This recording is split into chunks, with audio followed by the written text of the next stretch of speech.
What is intonation? When we think of intonation, we usually think of the musical pattern associated with a certain language. For example, the intonation of French. Il est 8h32 et vous êtes bien sur RMC. Or Japanese. 気をつけた方がいいこととか Brazilian Portuguese. Porque ele é nosso amigo, ele é bom, ele fala bem. Vietnamese. Việt Nam chào đón các bạn. Russian. Не, ну как бы завязать беседу вообще проблемы нет. Mandarin Chinese. 非常方便，然后有很多美食的地方。 Hindi. Rumours है नहीं है हमें नहीं पता. But intonation is so much more than just the music of the language. It has a purpose. And today we're going to talk about that, specifically when it comes to intonation of English. So today we're going to talk about what intonation is, and we're talking about the 4 reasons why we need to use intonation properly if we want to be effective speakers. If you're new to my channel, then hi, my name is Hadar. I'm a non-native speaker of English. I am super passionate about intonation, rhythm, stress, and pronunciation, and I'm here to help you speak English with clarity, confidence, and freedom. Check out my website at hadarshamish.com for a ton of free resources and lessons. So what is intonation? Intonation is the variation in pitch that we have when we speak. And pitch is the highness or lowness of a sound. Our pitch is controlled by the vocal cords that are vibrating, creating a frequency. And when they vibrate really, really fast, the frequency is high and pitch is high up here. And when they vibrate a little slower, then the frequency is lower and the pitch is lower and it's down here. And when we speak in English, we kind of like shift from high to low, depending on what we want to say. So there are 4 important reasons for why we need intonation and why we need to practice it, and we will practice it together. So stay until the end to practice all the different things that we're going to talk about today. The first reason is intonation helps you change the meaning of a sentence. Let's, for example, take the phrase, you're coming. You're coming. When I say it like that and the pitch goes down at the end, it sounds like a statement, like I'm telling you that this is what's happening. You're coming. You're coming. It's a statement. So the pitch that goes down at the end is associated with a sense of certainty and almost like you're indicating there is a full stop at the end. If I go up at the end, you're coming, that sounds more like a question. So when the pitch goes up at the end, it is more associated with a question or something that is uncertain. You're coming. You're coming. You're coming. Let's look at another example. Let's take the phrase, I think it's funny. Now, I want you to say it as a statement while dropping the pitch at the end.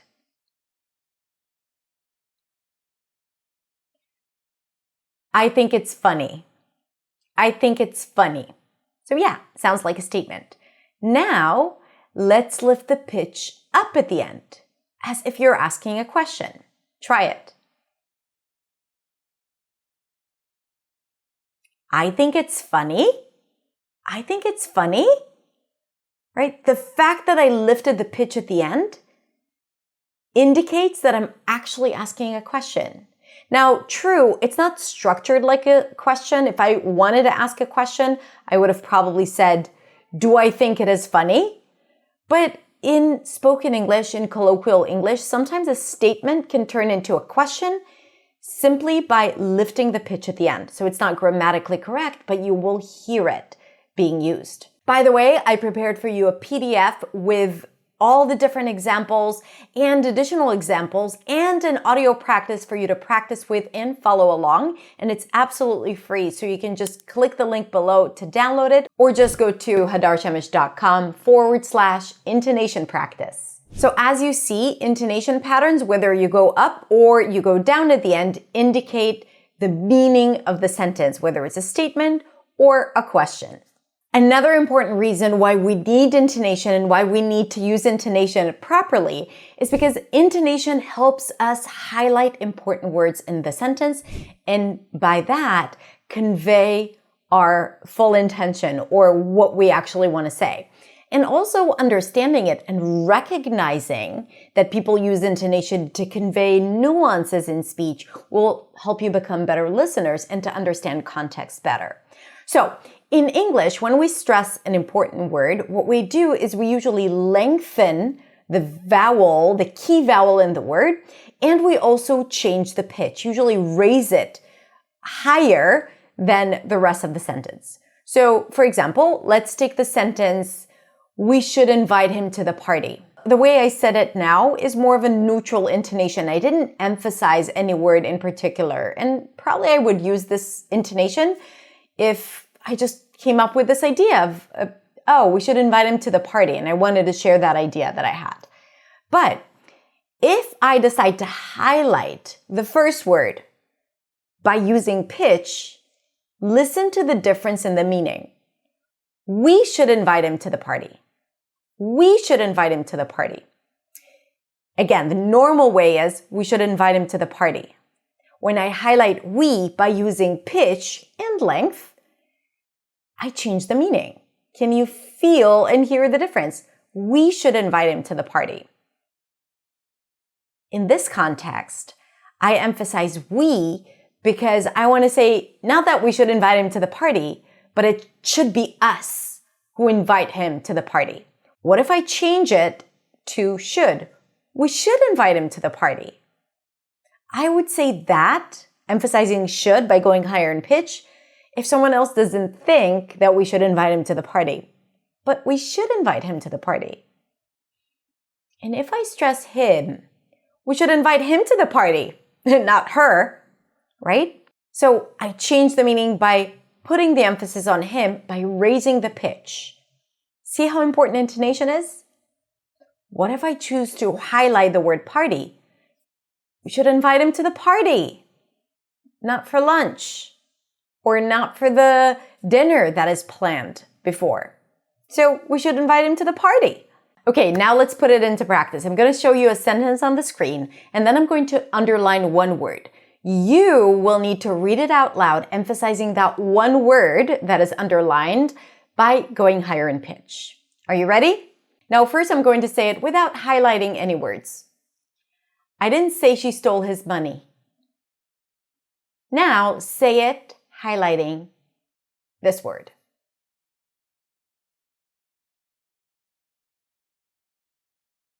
I didn't say she stole his money. What about this?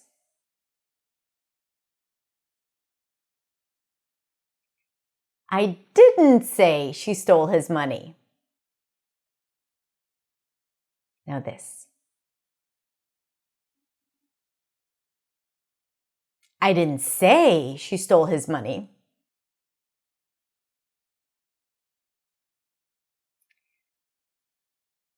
I didn't say she stole his money.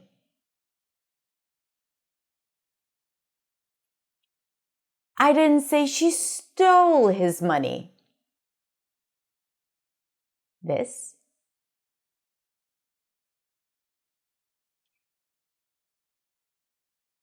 I didn't say she stole his money. And try this one.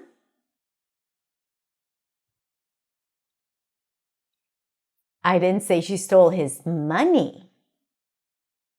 All right, good. This was fun, right? We have more examples in the PDF that I've prepared for you. It's absolutely free and it has an audio recording so you can follow along. Click to download it in the description below, or you can just go to hadarshamish.com/intonation practice. Another reason why intonation is so incredibly important because it helps you convey the attitude that you have towards someone or what it is that you're saying. For example, here's a sentence. Can I get some coffee, please? I could say it with a higher pitch and a lighter tone of voice. Can I get some coffee, please? And I would sound friendly. I could use a lower pitch and a more stern voice to be more demanding.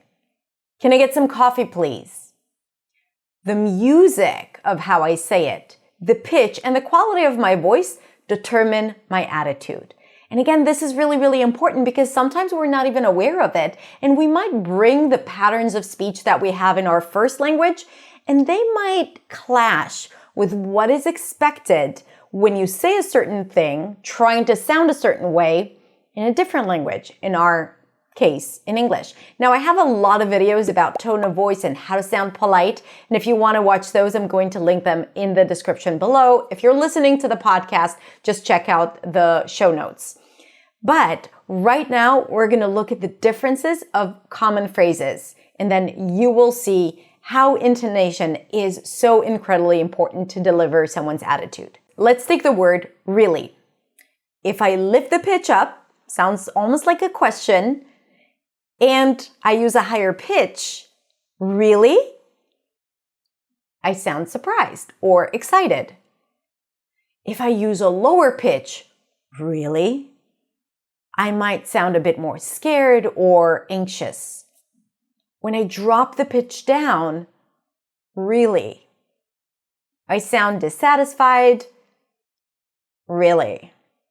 Or even sarcastic. So the pitch and the quality of my voice change the tone of voice and technically change the attitude. Now let's put it into practice. Here is a phrase, and I want you to say it in an excited way. Now say it as if you're upset. Let's practice it together. Is this true? Is this true? Can you hear the differences? Good. You want to practice more? I know it's fun. Make sure to download the PDF and audio practice. All right, let's talk about the final reason for why intonation is so incredibly important. Intonation helps you organize your speech. Ultimately, it helps you become clearer and more intelligible. So this is why I always say that intonation, rhythm, and stress are not less important than pronunciation when it comes to working on your pronunciation and your accent, because it's not just about pronouncing the sounds clearly, it's how you package it all together. It's the words that you choose to highlight. It's how you end your sentences and how you understand common intonation patterns that you have in English. It's also the attitude that you have and how you sound when saying them. And lastly, it's how you deliver your entire message. Because intonation is like punctuation. It's like all the commas and quotation marks and full stops and question marks and exclamation marks that you have in a sentence.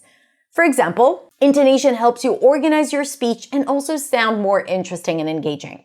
I'm going to read a short paragraph, and I'm going to do it first without varying my intonation and without pausing or taking short breaks. And then I'm going to read it normally using intonation and using phrasing, and you will see how it sounds completely different. Anna was rushing to work one morning when she realized she had forgotten her keys. She searched her bag quickly. They weren't there. She panicked. Without the keys, she wouldn't be able to get back to her apartment after work. That was version 1. No phrasing, very mild intonation changes. I didn't highlight any words. You didn't feel the emotion. Okay?